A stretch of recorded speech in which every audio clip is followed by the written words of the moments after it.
Oi pessoal, meu nome é Alessandra e eu vim apresentar o projeto integrador do eixo de gestão e produção da Universidade Virtual do Estado de São Paulo, Univesp. Os integrantes do grupo são a Aisla, o Alan, a Alessandra, Alexandro, a Aline, Lucas e o Luiz.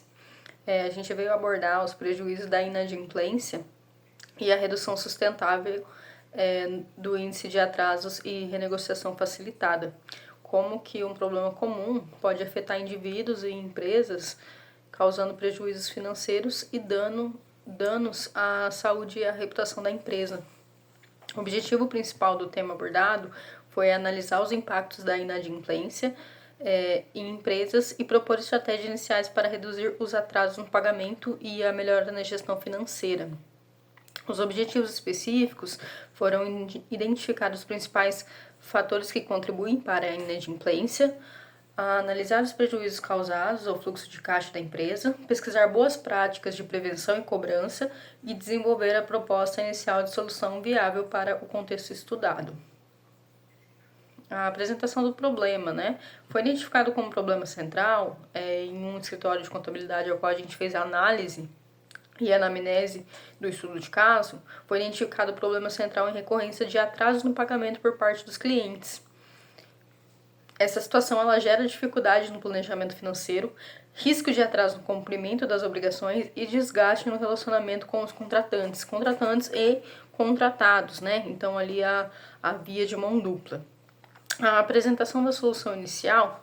Como parte da solução, o grupo ele adotou como referência o modelo da planilha do controle do Serasa Experian, onde ela adapta-se à realidade da gestão financeira no dia a dia, Então, no escritório de contabilidade participante do projeto, a ferramenta ela foi escolhida para apresentar uma estrutura prática e fácil de utilização para acompanhamento dos recebimentos, com os recebimentos em atraso, permitindo o registro de informação com nome, a data de vencimento, os valores pendentes, os status de cobrança, histórico de contatos e afins. Tudo isso uma gestão que a gente conseguiu aplicar dentro dessa mesma planilha. É uma planilha gratuita, gerada pelo próprio Serasa Experian, e ela é bem autônoma. Então você vai preenchendo, vai alimentando ela com as informações e as informações elas te dão dados precisos. Então a gente montou ali o modelo da planilha do controle de inadimplência com o propósito inicial da solução. Então a figura 1, que seria uma aba da planilha, a primeira inicial aba da planilha,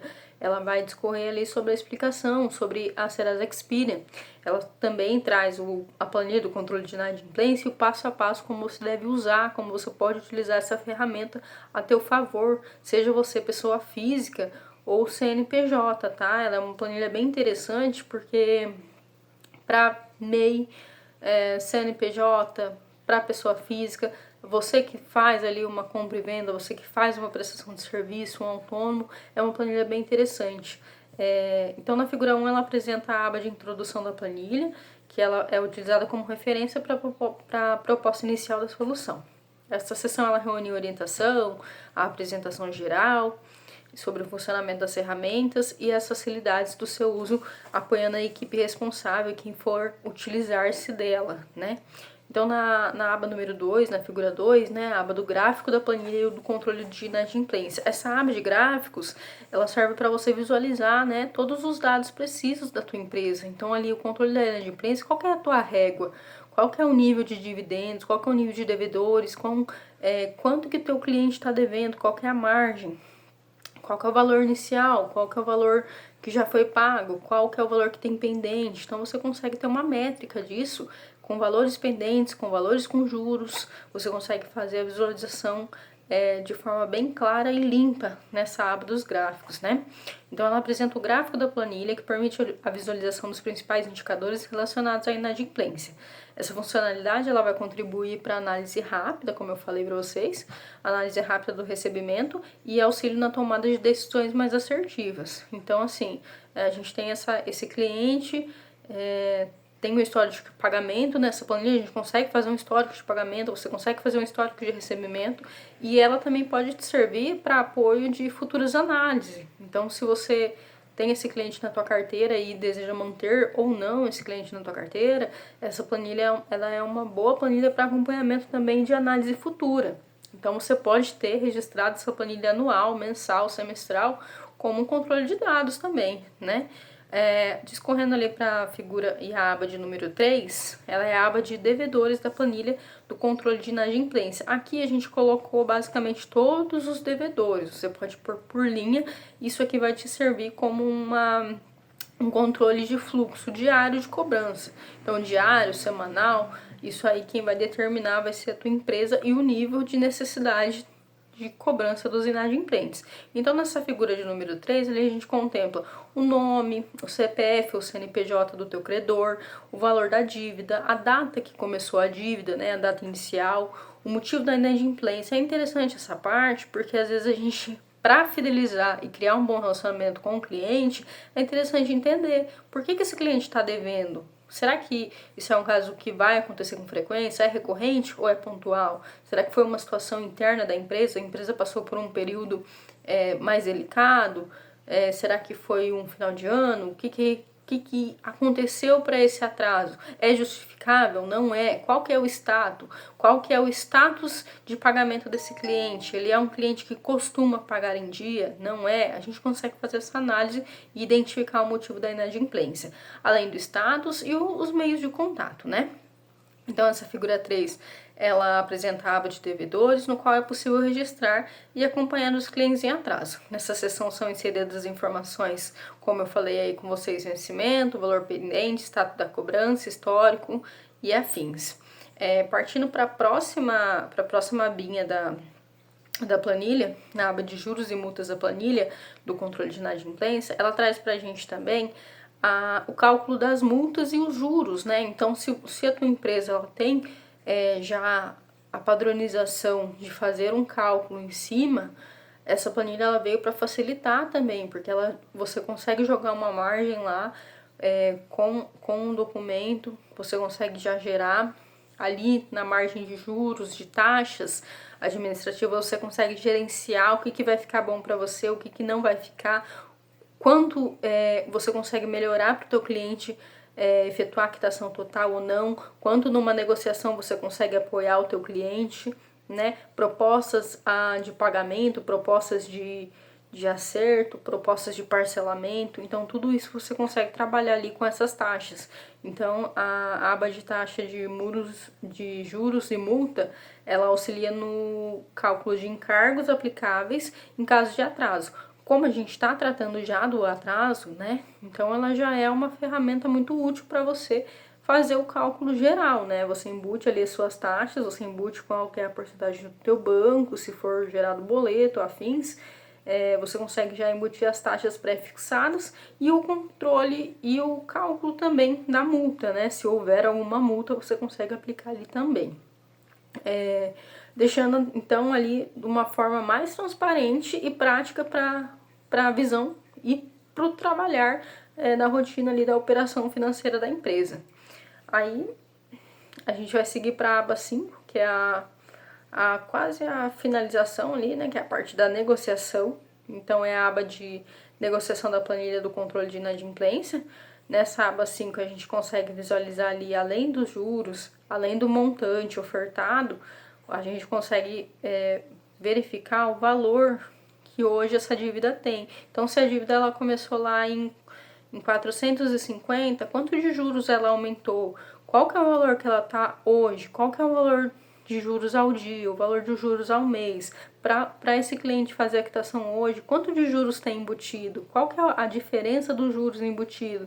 Quanto que nesses juros a gente consegue manusear para ficar interessante a quitação à vista? Quanto que desses juros a gente consegue prorrogar para esse cliente pagar lá na frente com menos juros? Quanto que dá para fazer esse cálculo? Então essa é uma aba muito interessante. Além dessa parte, tem ali a data inicial da negociação. Então a gente consegue preencher ali. Quanto que a gente começou a tratar esses R$ 450?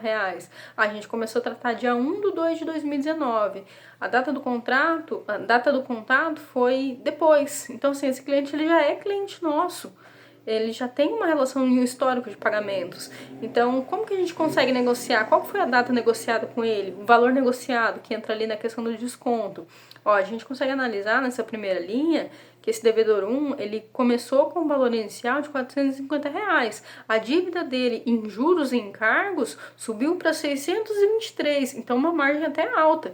Mas em uma negociação empresarial para fidelização de cliente, o que é interessante? A proposta de acordo de negociação, onde a gente consegue manipular esses juros e fechar num valor negociável de R$ 500, onde a gente conseguiu manipular o cliente para que ele efetuasse o pagamento, reduzindo os juros, sem perder do que você vendeu, né? Claro que você vai manipular os juros, mas sem perder do teu ganho, e que esse cliente faça a quitação, que esse cliente volte a ser adimplente, se ele está saindo dessa régua de inadimplente, né? Então essa é uma aba bem interessante também da planilha. Então, só para descrição, né? Ela é destinada ao registro de propostas de parcelamentos, acordos firmados e condições especiais de pagamento. Dessa forma, a planilha ela se apresenta como uma solução prática e eficiente para apoiar o escritório de contabilidade na organização do processo de cobrança, no controle dos débitos e na melhoria do fluxo de caixa. Está correlacionado diretamente com as negociações que essa empresa faz, tá? Então é um escritório de contabilidade que a gente está analisando, mas qual que são as práticas e políticas de cobrança dela? É importante validar isso também e entender. A apresentação da solução final, nós trouxemos a solução. A solução proposta, ela consiste em estratégias práticas e acessíveis que possam auxiliar na redução dos atrasos e a melhora na comunicação com os clientes e fortalecer o processo de gestão financeira. Quando a gente fala na comunicação com clientes, entra justamente nessa régua que eu falei, dos 620 cair para 500. É uma negociação palpável que a empresa consegue fazer, consegue manipular e reter esse cliente, ao invés de você perder, de você desvincular o teu contrato ativo com o cliente. Você consegue ter uma régua com ele, você consegue manter uma relação com esse cliente para que ele não deixe de comprar com você, mas para que ele também se sinta ali num grau de que tem uma seriedade, de que ele não pode cometer esses atrasos com frequência, para que demonstre também que é uma empresa idônea, né? Além do fortalecimento, a gestão financeira. Por que a gestão financeira? Volta no primeiro tópico que eu falei lá no começo, que essa planilha, esse controle que você vai fazer com N clientes, isso consegue te servir de dados lá na frente. Então, se a gente pegou essa planilha de 2019 e a gente está analisando ela em 2026, a gente consegue ter um controle de fluxo do CNPJ ou da relação desse cliente com você quanto empresa. Então, é uma estratégia boa até para subir depois para um sistema de gestão mesmo. Além disso, propor as estratégias iniciais de prevenção e cobrança humanizada, buscando reduzir os índices de atrasos e melhora e controle financeiro da empresa, com base nas metodologias, né, o HCD, permitindo compreender o contexto real da organização e construir soluções centradas nas necessidades da comunidade externa. Isso está correlacionado com o escritório de contabilidade, né? A gente buscou ter esse olhar para o escritório para entender as soluções que seriam cabíveis ali dentro para estar revertendo esses quadros. Falando das etapas que a gente desenvolveu no projeto, a etapa de prevenção foi colocado como não deixar o cliente dever. Mas o que seria não deixar o cliente dever? Na verdade, é fazer uma análise, é subir a régua. Antes desse cliente chegar para você, antes de você vender, a gente entende que tem a oferta e a demanda, mas antes disso a gente precisa fazer um levantamento e uma análise desse cliente. Não é porque o cliente está há muitos anos na praça que ele é um bom pagador, ou também não é porque um cliente está há 3 anos na praça que ele não é bom. Às vezes é um cliente em potencial que tem pouco tempo. Então, tudo isso a gente consegue fazer a análise. Vou começar falando de baixo para cima, porque eu acho que elenca mais com a categoria. Então, o filtro de entrada entra justamente nisso que eu falei. A checagem no Serasa do CNPJ, se esse cliente tem cadastro ativo no Serasa ou não. o contrato social antes do aceite. Então, fazer análise, sim, do contrato social desse cliente, da abertura do CNPJ, do nível de inadimplência, se existe queixas ou reclamações, se o cliente já deve ou não, né?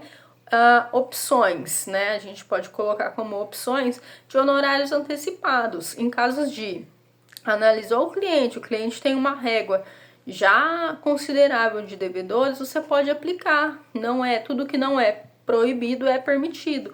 Então, para novos clientes, pode-se pontuar o serviço pontual, 50% antes e 50% na entrega. Isso acontece bastante em casos de prestação de serviço, de desenvolvimento de produto, né? 50% seria para produção e 50% no ato da entrega. Isso acontece bastante.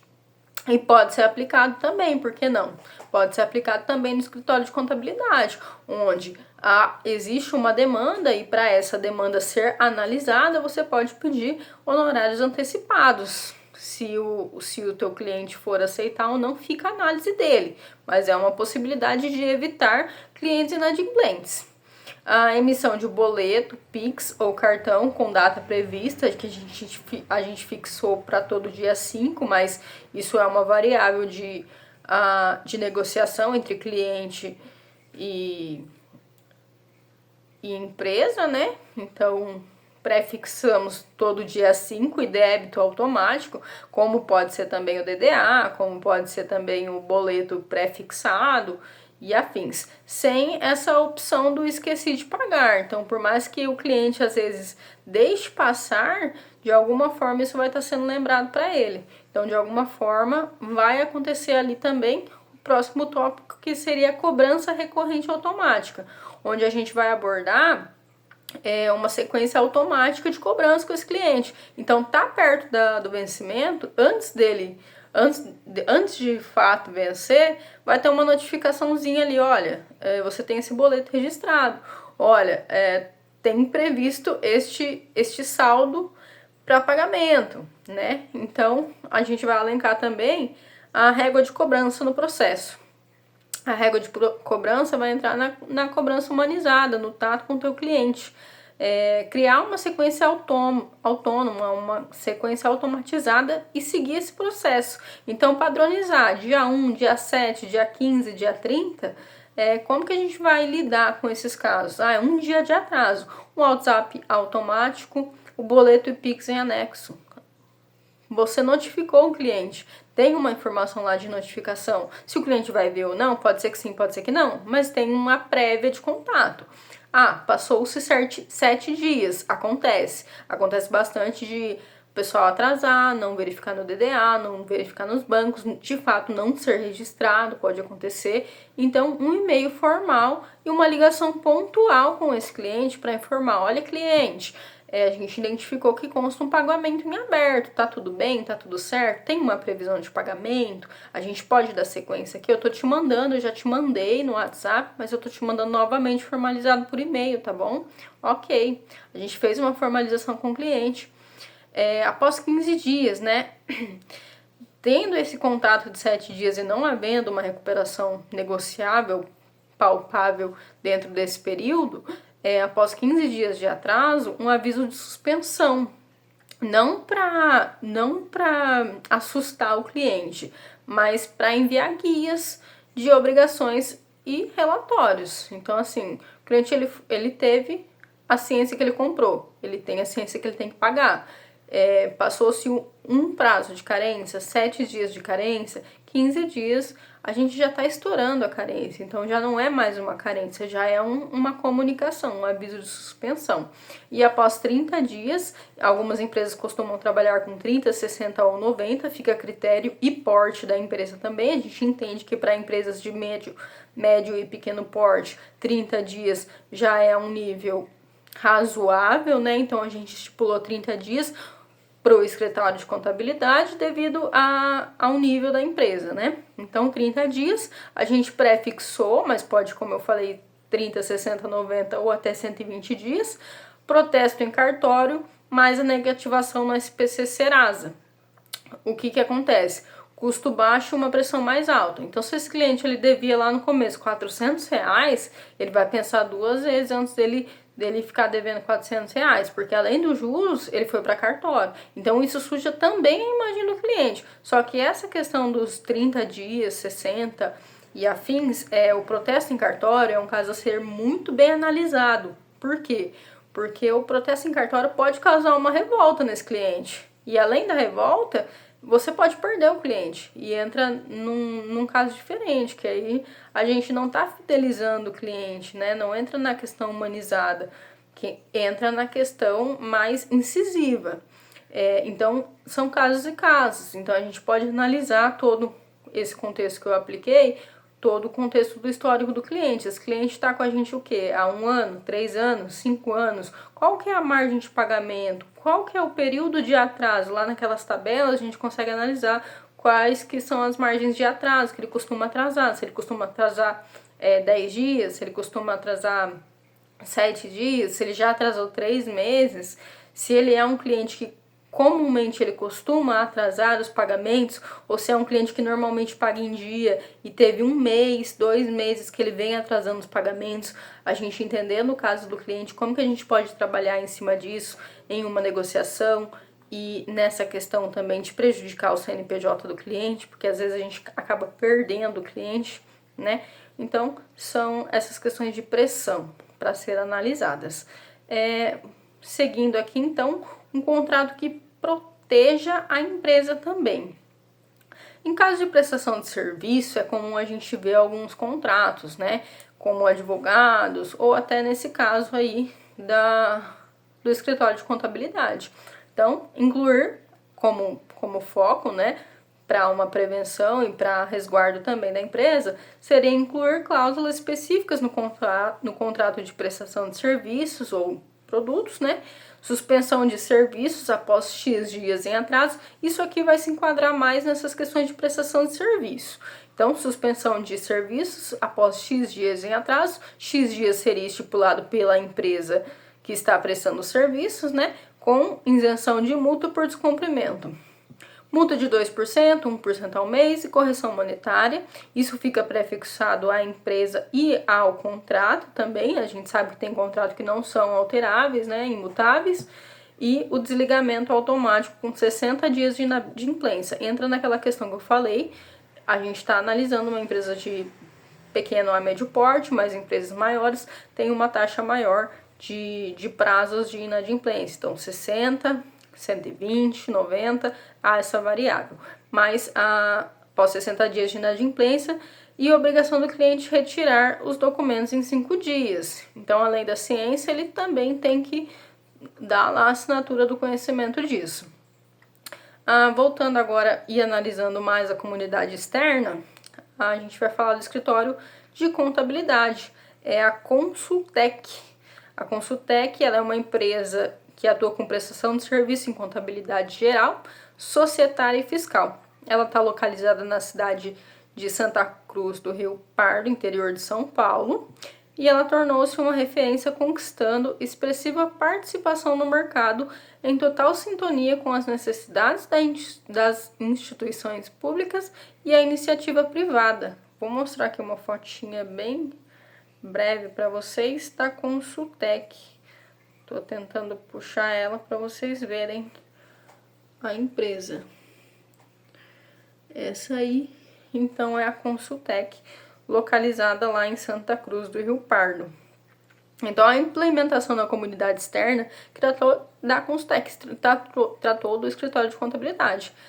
Então, a gente propôs as estratégias iniciais para a prevenção da cobrança humanizada, buscando reduzir os índices de atrasos e melhora no controle da gestão financeira da empresa, com base correlacionada ao HCD, permitindo compreender o contexto real da organização e construir soluções centradas na necessidade da comunidade externa. Então, a gente analisou, fez a anamnese dessa empresa e identificou que o principal problema no fluxo de pagamentos e recebimentos deles era no final do ano, justamente pelos gastos do final do ano. Então, eles não tinham uma margem de inadimplentes muito alta, mas nesses períodos eles poderiam sofrer algumas complicações.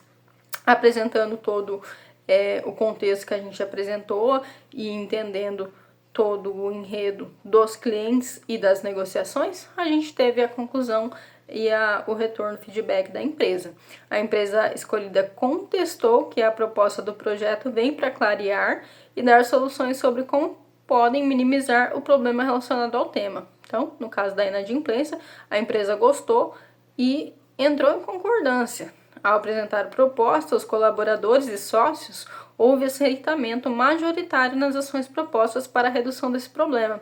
O que quer dizer que, basicamente, as propostas apresentadas podem ser aplicadas tanto no escritório de contabilidade quanto, como eu falei, em outros ramos, né? Quanto um MEI, quanto um prestador de serviço, quanto uma empresa de médio ou maior porte, mas isso tudo são casos a ser analisados porque há variáveis, né? Há variáveis de ganhos, de perca, há variáveis de vendas, há variáveis de prestação de serviço, de fluxo de caixa, gestão do ciclo financeiro e as considerações finais.